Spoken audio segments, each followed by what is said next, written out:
अस्सलाम वालेकुम students, I really hope you all are fine. Students, आज हम 13 चैप्टर की एक्सरसाइज का आगाज़ करेंगे और आज के इस लेक्चर में एक्सरसाइज का first portion means MCQs, filling the blanks and true and false को डिस्कस किया जाएगा। So let's move toward white board. जी डियर स्टूडेंट्स, तो आज हम 13.12 लेक्चर में एक्सरसाइज का पोर्शन स्टार्ट करेंगे 13 चैप्टर का। सो फर्स्ट ऑफ ऑल हम फिलिंग द ब्लैंक्स को सॉल्व करने वाले हैं। Let's start.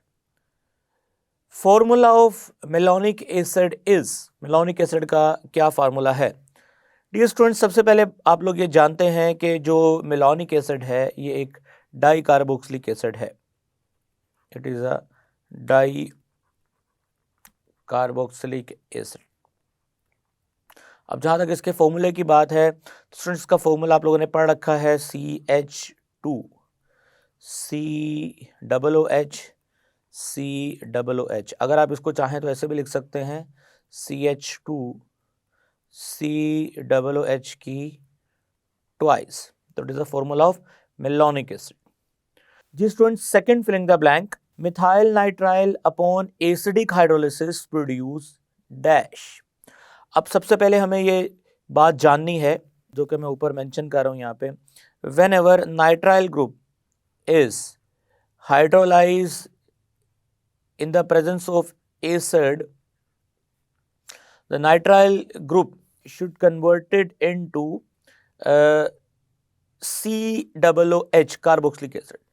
स्टूडेंट, इसकी ना डिटेल मैकेनिज्म आपको चैप्टर 12 में भी बताई थी और चैप्टर 13 में भी बता चुके हैं। ये आपने ना याद रखनी है कि जब भी साइनाइड ग्रुप जो है वो हाइड्रोलाइज होगा वो कार्बोक्सिलिक एसिड में कन्वर्ट होगा। अब मिथाइल साइनाइड का मतलब ये है कि इसके साथ मिथाइल लगा हुआ है, सो यानी मिथाइल नाइट्राइल, इसको मिथाइल नाइट्राइल भी बोल सकते हैं। सो अब जब भी ये ग्रुप हाइड्रोलाइज होगा जो साइनाइड ग्रुप भी कहलाता है, सो स्टूडेंट्स ये कार्बोक्सिलिक एसिड में कन्वर्ट होगा, तो हम इसको मिथाइल नाइट्राइल भी कहते हैं। So methyl nitrile upon acidic hydrolysis, जो कि आपको नजर आ रहा है एसिडिक हाइड्रोलिसिस, फर्दर ये कार्बोक्सिलिक एसिड में कन्वर्ट होगा। तो इधर राइट आंसर है एसिटिक एसिड। जी स्टूडेंट, अब हम थर्ड फिलिंग द ब्लैंक शुरू कर रहे हैं। Melting point of carboxylic acid containing even number of carbon atom are dash, then more than the next lower and higher member contain odd number of carbon atom। वो क्या कहना चाह रहा है स्टूडेंट्स, ये बात आपको मैं अच्छी तरह पहले भी बता चुका हूँ, समझाई है melting point of carboxylic acid में कि हमारे पास एक कार्बोक्सिलिक एसिड है, लेट से ये कार्बोक्सिलिक एसिड है जिसमें 4 कार्बन है। अब 4 कार्बन वाले कार्बोक्सिलिक एसिड जो कि ओड है, इसका जो नेक्स्ट 5 कार्बन है और लोअर 3 कार्बन है। सो 4 वाले का यानी ओड वाले का नेक्स्ट एंड लोअर ओड वालों से मेल्टिंग पॉइंट जो है वो क्या होगा, ज्यादा होता है। सो आर हायर, या इधर लिखेंगे more higher than next lower and higher member containing odd number of carbon atom. यही 4 वाले का मेल्टिंग पॉइंट 5 और 3 वाले जो कि ओड हैं, हायर एंड लोअर, उनसे ज्यादा होगा। अब चलते हैं नेक्स्ट फिलिंग द ब्लैंक की तरफ। Acetic acid on heating with dash produce acetic anhydride. जी स्टूडेंट्स, अब ये बात आप अच्छी तरह इक्वेशन में पहले भी पढ़ चुके हैं। स्टूडेंट्स, एसिटिक एनहाइड्राइड कैसे प्रोड्यूस होता है? एसिटिक एनहाइड्राइड होता क्या है, पहले हम उसकी इक्वेशन लिख लें। CH3 COOH एंड तो अब यहाँ दोबारा लिखते हैं एसिटिक एसिड 2 दफा, यानी OH COCH3, यानी ये भी COOH ही है। स्टूडेंट्स, यहाँ से निकलता था H और यहाँ से क्या निकलता था OH, और क्या रिलीज होता है, वाटर, और वाटर के रिलीज होने के बाद स्टूडेंट्स क्या चीज़ बनती है, CH3CO की ट्वाइस, यानी CH3CO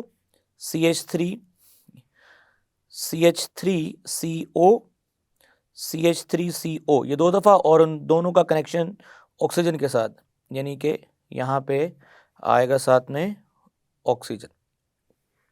अगर आप इसके स्ट्रक्चर की बात करें तो स्टूडेंट इसका स्ट्रक्चर कुछ ऐसा होता है जो कि मैं यहाँ नीचे बनाता हूँ स्ट्रक्चर इसका।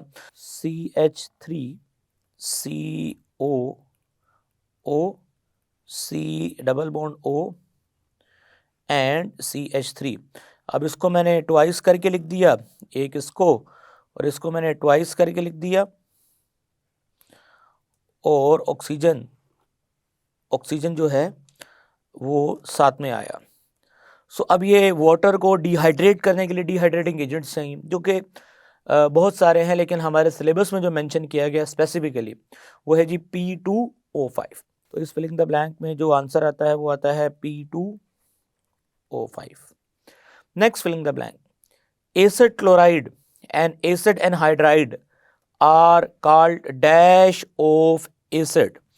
सो स्टूडेंट्स, जो एसिड क्लोराइड है या एनहाइड्राइड है वो डेरिवेटिव्स ही है ना एसिड्स के, are called derivatives of acids. तो यहाँ पे डेरिवेटिव का वर्ड आएगा, तो are called derivatives of acids जी। Next, pure acidic acid is called dash. Pure acidic acid is called glacial acetic acid. So it's called glacial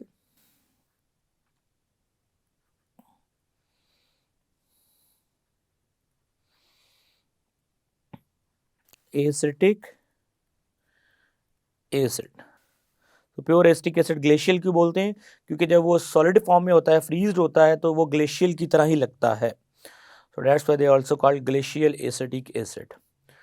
Next, students हम पढ़ते हैं filling the blank number 7. Formula, अब ये R है, ये गलती से X लिखा गया है। फॉर्मूला ऑफ एनिलीन इज, अब एनिलीन का फॉर्मूला क्या है? आपने इमाइनो एसिड्स के फॉर्मूला देखे थे, सो हम यहाँ पे एनिलीन का फॉर्मूला लिखते हैं। तो स्टूडेंट्स, एनिलीन का फॉर्मूला है CH3CHCOOH एंड NH2। तो स्टूडेंट्स, ये एनिलीन का फॉर्मूला है। नेक्स्ट फिलिंग द ब्लैंक की तरफ चलते हैं। Proline is a dash amino acid. So the right answer is,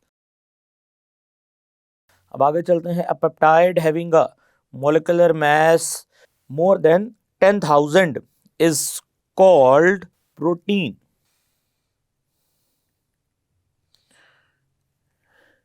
ji dear students, अब हम चलते हैं indicate true and false statements की तरफ। जी students, indicate true and false. जी students, first statement, acidic acid exist as a dimer in benzene. Students, dimer क्या होता है? अगेन हम लोगों ने इसको पढ़ रखा है कि बेंजीन नॉन पोलर नेचर का सॉल्वेंट है। सो नॉन पोलर नेचर के सॉल्वेंट में जो कार्बोक्सिलिक एसिड है वो डाइमर की फॉर्म एग्जिस्ट करते हैं, like CH3C double bond OH।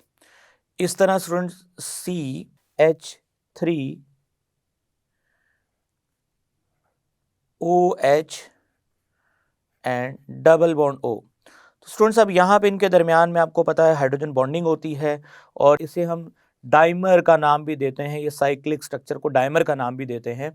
सो होता क्या है कि ये तब डेवलप होगी क्योंकि R नॉन पोलर है।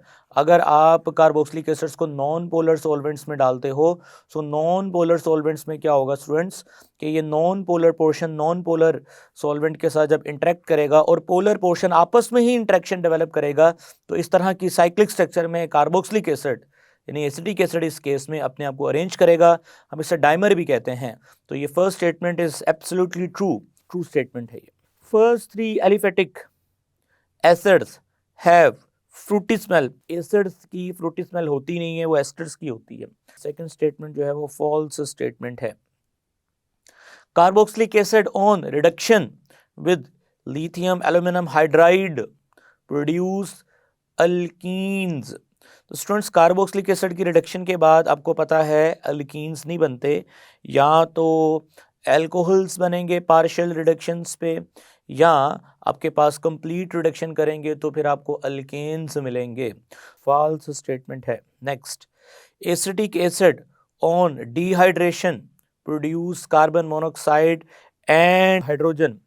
सो स्टूडेंट्स, डिहाइड्रेशन पे acetic acid acetic anhydride बनाता है, ना कि कार्बन मोनोऑक्साइड एंड हाइड्रोजन बनाता है, जिसे हम वाटर गैस भी बोलते हैं। सो ये फॉल्स स्टेटमेंट है। जी student, next sodium formate on heating with soda lime produce NaHCO3 and hydrogen. Student, sodium formate को जब हम हीट करते हैं तो अब सबसे पहले इसकी इक्वेशन लिखते हैं। सोडियम फॉर्मेट का फॉर्मूला क्या होता है स्टूडेंट्स? ये है जी फॉर्मिक एसिड, इसका सॉल्ट है सोडियम फॉर्मेट। अब सोडियम फॉर्मेट को जब हम सोडा लाइम यानी कि NaOH and in the presence of calcium oxide heat करेंगे तो स्टूडेंट्स आप लोग जानते हैं कि ये क्या प्रोड्यूस होगा। ये ब्रेक होता है यहाँ से और ब्रेक होने के बाद इट विल प्रोड्यूस Na2CO3 और साथ में हाइड्रोजन गैस रिलीज करेगा। लेकिन वो कह रहा है कि NaHCO3 एंड हाइड्रोजन प्रोड्यूस होगा, तो ये गलत है। Na2CO3 प्रोड्यूस होगा और साथ में हाइड्रोजन गैस प्रोड्यूस होगी, लेकिन NaHCO3 नहीं होगा। तो इसका मतलब है अगर ये स्टेटमेंट में वो Na2CO3 बोलता तो देन ये ट्रू होती, अदरवाइज ये स्टेटमेंट क्या है, फॉल्स है। Amino acid exist as a zwitterion, तो ज्विटर आइन की फॉर्म में ये एग्जिस्ट करता है। स्टूडेंट्स बिल्कुल ट्रू है, आपने टाउटोमरिज्म में भी ये बात पढ़ी थी। सो इमाइनो एसिड जो है वो ज्विटर आइन की फॉर्म एग्जिस्ट करता है, तो it is true. Histidine is an acidic amino acid, histidine जो है स्टूडेंट वो एसिडिक इमाइनो एसिड है, बिल्कुल फॉल्स स्टेटमेंट है ये। जो हिस्टडीन है स्टूडेंट्स वो एसिडिक इमाइनो एसिड नहीं है। अब आप मुझे बताएं वो फिर कौन सा इमाइनो एसिड है। स्टूडेंट्स तो एक बेसिक इमाइनो एसिड है, अगर आपको याद हो तो ये एक एसिडिक नहीं बल्कि बेसिक इमाइनो एसिड है, बेसिक। तो अगर बेसिक होता तो डेफिनेटली ट्रू स्टेटमेंट होती।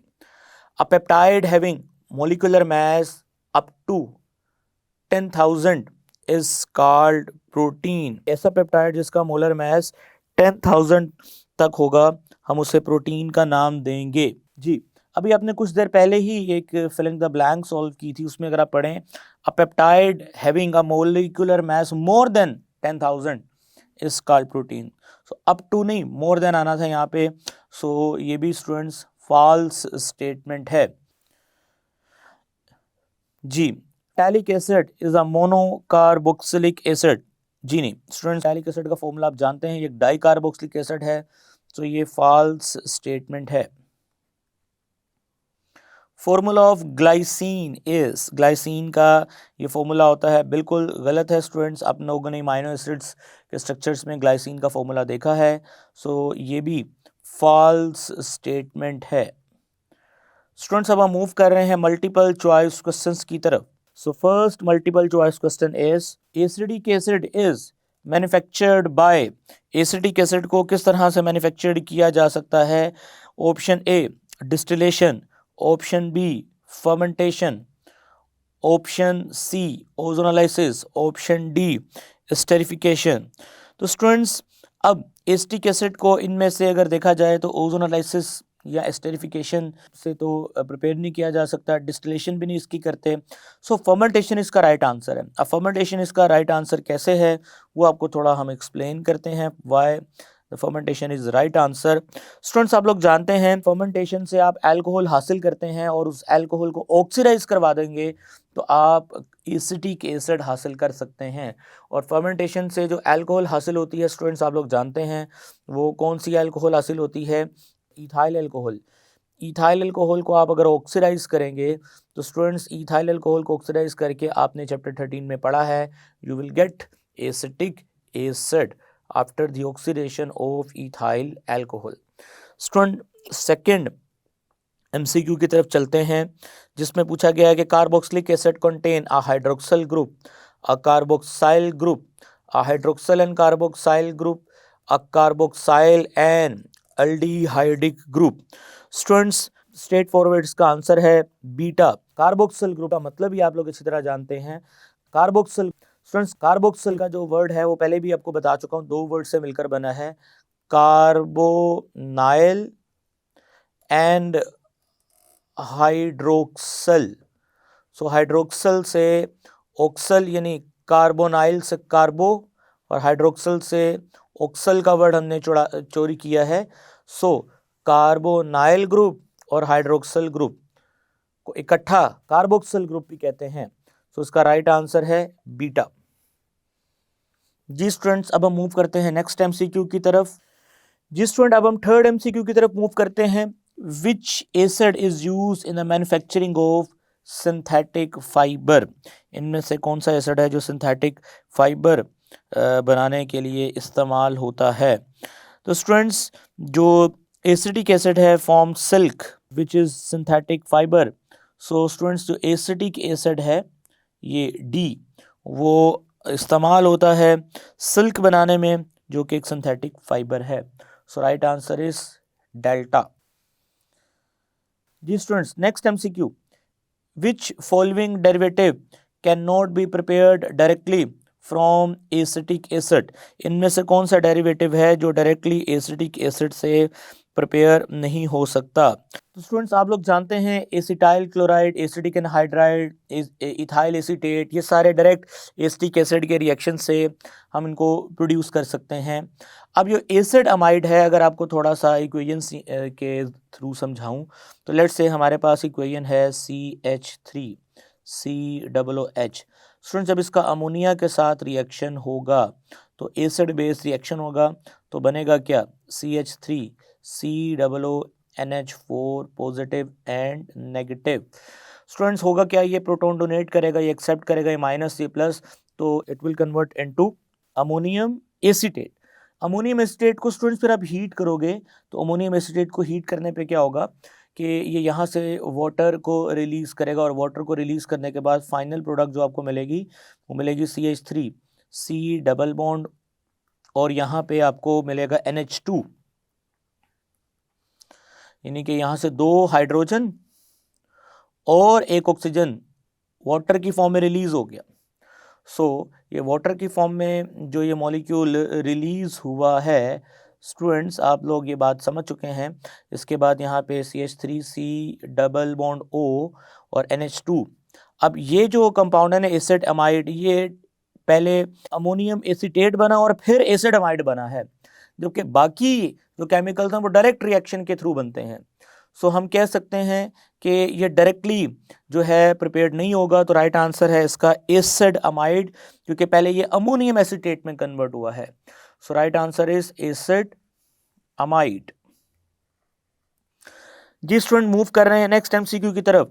विच reagent is use to reduce a carboxylic acid to an alcohol? Students, आप लोगों ने ये बात अच्छी तरह पढ़ी है, लिथियम एल्यूमिनियम हाइड्राइड जो है वो यूज़ होता है कार्बोक्सिलिक एसिड्स को अल्कोहल्स में रिड्यूस करने के लिए। इसकी डिटेल आपको सारी बताई हुई है। अब आगे मूव कर रहे हैं। The solution of which acid is use for seasoning of food? Seasoning of food के लिए कौन सा जो एसिड है वो यूज होगा? स्टूडेंट्स, आपको पता है कि जो विनेगर है, विनेगर अगर आप इसके ऑप्शंस पढ़ें, formic acid, acetic acid, benzoic acid, butanoic acid. Students, जो एसिटिक एसिड है उसका 5 to 8% एक्वस सोल्यूशन जो है 5 to 8%, तो यहाँ मेंशन करते हैं 5 to 8% एक्वस सोल्यूशन। सो वो जो 5 to 8% एक्वस सोल्यूशन है एसिटिक एसिड का, हम उसको विनेगर का नाम भी देते हैं। स्टूडेंट्स, जो विनेगर है वो फिर आप यूज़ करते हैं for the seasoning of food, यानी कि खानों को एक ख़ास सीजन तक, ख़ास टाइम पीरियड तक प्रिजर्व करने के लिए। सो स्टूडेंट्स, अब हम मूव कर रहे हैं नेक्स्ट एमसीक्यू। इसका राइट आंसर है एसिटिक एसिड, एसिटिक एसिड। अब हम मूव कर रहे हैं नेक्स्ट एमसीक्यू की तरफ। Organic compound X and Y react together to form organic compound Z. What type of compound can X, Y and Z be? तो students, statement बड़ी simple है। वो कह रहे हैं जी, अब एक हमारे पास कंपाउंड है जिसको हम क्या नाम देंगे? X और Y, इन दोनों का रिएक्शन हुआ और एक ऑर्गेनिक कंपाउंड ही तैयार हुआ जिसका नाम Z। अब वो आपने बताना है कि इनमें से कौन सी ऑप्शन में X, Y, Z आएंगे। जी स्टूडेंट्स, अगर आपको थोड़ा सा इन ऑप्शंस को देखो तो आपको डेल्टा ऑप्शन बड़ा इजीली ये बात समझ आ सकती है कि अल्कोहल्स जो हैं, लाइक अगर मैं यहाँ पे अल्कोहल लिखता हूँ, यहाँ पे फॉर एग्जांपल H5OH और एसिड्स यानी कि OH C double bond O CH3। तो स्टूडेंट्स ये यहाँ से क्या रिलीज करेंगे H+ और ये यहाँ से क्या रिलीज करेंगे OH वाटर, और वाटर के रिलीज होने से स्टूडेंट्स आपको पता है बाद में क्या बनेगा C2H5OC double bond O CH3। तो स्टूडेंट्स ये क्या है, ये एस्टर है, ये क्या है एस्टर है। तो यही तो ऑप्शन में पूछा है कि कौन सी ऑप्शन ठीक है, तो राइट आंसर डेल्टा, कि whenever alcohol react with acid they will form ester, ester यानी जी एस्टर प्रोडक्ट। तो राइट आंसर डी। बाकी ऑप्शंस को अगर आप देखो तो अल्कोहल का एस्टर के साथ रिएक्शन नहीं पढ़ा हमने, एसिड का एस्टर के साथ नहीं होता, एस्टर्स का अल्कोहल के साथ नहीं होता, अल्कोहल्स का एसिड के साथ जरूर होता है। अब मूव करते हैं नेक्स्ट एमसीक्यू की तरफ। An aqueous solution of an organic compound react with sodium carbonate to produce carbon dioxide gas. Which one of the following could be organic compound? भाई सिंपल सी स्टेटमेंट है, वो कह रहे हैं कि आपके पास एक ऑर्गेनिक कंपाउंड है और वो सोडियम कार्बोनेट से रिएक्ट करता है, कार्बन डाइऑक्साइड गैस बनाता है, और which one of the following could be an organic compound. अब एसिड ही वो कंपाउंड है जो कार्बोनेट्स के साथ रिएक्शन करने पे कार्बन डाइऑक्साइड गैस रिलीज करता है। सो अब इनमें से देख लें एसिड कौन है, तो डेल्टा डी, राइट आंसर है डी। सो ये एसिड है। Students which of the following is not a fatty acid, इनमें से कौन है जो फैटी एसिड नहीं है। स्टूडेंट्स आपको पता है कि phthalic acid, butanoic acid, acetic acid and propanoic acid. अब अगर आप इनको स्ट्रक्चरली थोड़ा सा रिलेट करें तो स्टूडेंट्स जो प्रोपेनोइक एसिड है, एस्टिक एसिड है, ब्यूटेनोइक एसिड, ये तीनों एसिड्स जो है ना ये एलिफैटिक्स हैं। एलिफैटिक्स का मतलब ये है कि इनके अंदर R ग्रुप पाया जाता है और COOH। लेकिन जो हमारे पास फिटैलिक एसिड है ना, अगर आप इसका फॉर्मूला जानते हैं फिटैलिक एसिड का, तो स्टूडेंट्स ये फार्मूला जो मैं लिख रहा हूँ ये फिटैलिक एसिड का फॉर्मूला है। सो ये जो फिटैलिक एसिड है जो आपके सामने लिखा है स्टूडेंट्स, ये एक एरोमेटिक एसिड है। सो एरोमेटिक कार्बोक्सिलिक एसिड्स तो फैटी एसिड्स नहीं होते, एलिफैटिक कार्बोक्सिलिक एसिड्स को हम फैटी एसिड्स की कैटेगरी में लेके आते हैं। सो इसका हमने बोलना है कि कौन सा फैटी एसिड की कैटेगरी से बिलोंग नहीं करता, तो फिटैलिक एसिड, क्योंकि वो एरोमेटिक कार्बोक्सिलिक एसिड है। So right answer is phthalic acid जी। स्टूडेंट्स अब हम मूव कर रहे हैं लास्ट एमसीक्यू की तरफ, which is acid amide is prepared by, acid amide is prepared by। अभी आपको कुछ देर पहले ही मैंने इक्वेशन पढ़ाई थी, ये अभी ऊपर लिखी भी हुई है इक्वेशन, आप देख सकते हैं कि अमोनियम एसीटेट को जब हीट करेंगे ना तो एसिड अमाइड प्रोड्यूस होता है। सो आपको इसका आंसर यहीं से मिल जाएगा। Students acid amide is prepared by heating ammonium acetate, तो right answer is a alpha. जी dear students, I really hope कि आपको आज के लेक्चर में एमसीक्यूज, ट्रू एंड फॉल्स की statements and filling the blank समझ आ गई हैं। इंशाल्लाह नेक्स्ट लेक्चर में अब हम कार्बोक्सिलिक एसिड की बाकी की जो एक्सरसाइज है उसको देखेंगे। तब तक के लिए मुझे इजाज़त दीजिएगा। टेक केयर, अल्लाह हाफिज़।